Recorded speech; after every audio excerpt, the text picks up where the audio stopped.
On this second video for EMTech on Wednesday, November the 8th, now we're going to power up our setup. The very first thing we do is we apply power to our board.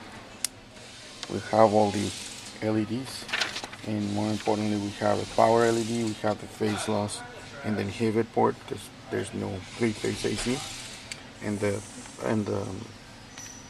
regulator board is standard. So let's go ahead and apply our 240. And we notice that we have 245 volts AC in. Our output is 0, the board is inhibited. There's no feedback, and we have a meaningless reading on the current and on the voltage feedback. So let's go ahead and enable, Tony. That's an instant enable. And what we have is 245. Again, there's no output, there's no voltage feedback. And according to this, we show 0.6 millivolts, but it's really no output current. We have our 60 hertz signal TP5, and we have a delay angle. Our TP3, here we have the same TP5 on a 6100 board or 8-phase reference signal. And this is what the output right now looks like with the minimum command. And the output, it's 1 volt, which is the way it's measuring on the digital. So let's go ahead, Tony, and increase the potentiometer. And right now we have, give me 1 second there, we have voltage and the current trip, the voltage limit and the current trip potentiometer to the maximum. We're going to do only current limit. So let's take a look at the potentiometer, and we'll be able to see the meter and the output. 5 volts, 14, 25, 37, 46, 50, 200, 250, 323. So that's maximum output. We see that the voltage is 4.19. We normally size for 4 volts. The millivolts, it's 52 millivolts. And notice how it's positive, negative, and if that doesn't matter, it's just how we have our meter. We can see the output on our load, and we can see now the duty cycle of this 0.3 high when the reference didn't change. Here we have TP5 that didn't change, and we have the DC output now measuring 325. Stay there, Tony. I'm gonna do the same thing. And I borrow the, and we're gonna bring that current limit potentiometer from 100 to 0.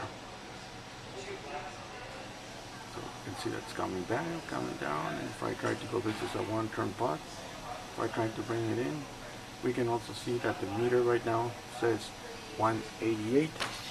So I'm going to try to go really low, and I can show that we have some pretty good control there.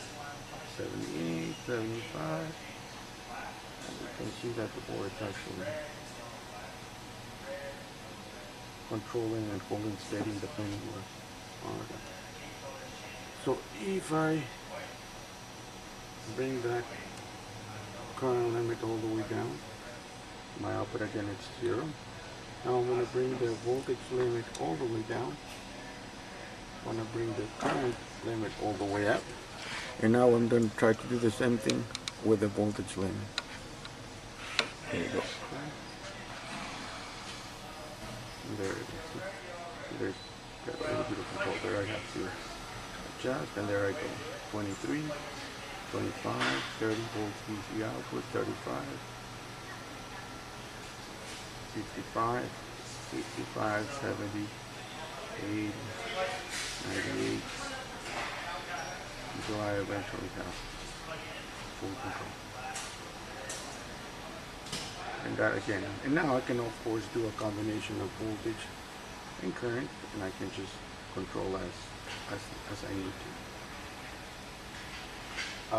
Now, the last thing that I'm going to do is I'm going to borrow this meter right here for the shunt. I'm going to move that to volts, and I'm going to have this in common, and I'm going to have sig high. What would be the best place for sig high to have? Left side home, which is, now we have right here 345, so that's now sig high. And when I go all the way down to 0, SIG high is 1.3. Although it is 1.3 volts for SIG high, my output is 0. My output over here is 0. And when I start increasing one or the other adjustments, provided that they are not both 0 whenever I come to any value. So I'm moving all the way to SIG high with a maximum value of 6.12. But that is enough to have a clean control over that signal. Just like that. So we can have good control of that signal, no matter where we want to stop.